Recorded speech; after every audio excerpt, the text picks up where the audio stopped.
Police were kept busy at various crime scenes across the island yesterday. In St. Anne, 2 men were killed in separate gun attacks. Kurt Wright has more. 50 persons killed in St. Anne since the start of this year. The latest murders happening hours apart in separate incidents yesterday.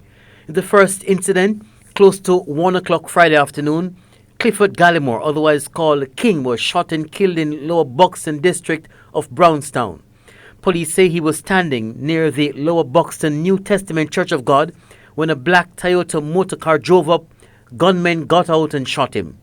Gallimore reportedly ran to the hills, but he was chased and shot repeatedly.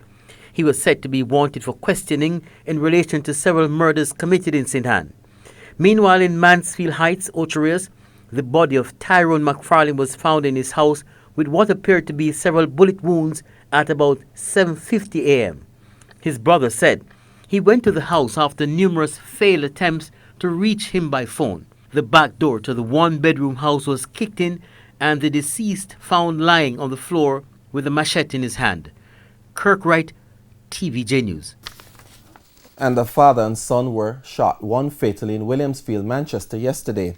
Dane Simpson and his father, a popular jerk vendor, Tim Simpson, were shot at their shop a few minutes before 7 Friday evening. The two had packed up and were getting ready to leave for home when the incident happened. The elder Simpson has been operating the jerk shop at that location for 15 years. Tim was shot and injured while his son, who was in his 30s, was killed in the attack.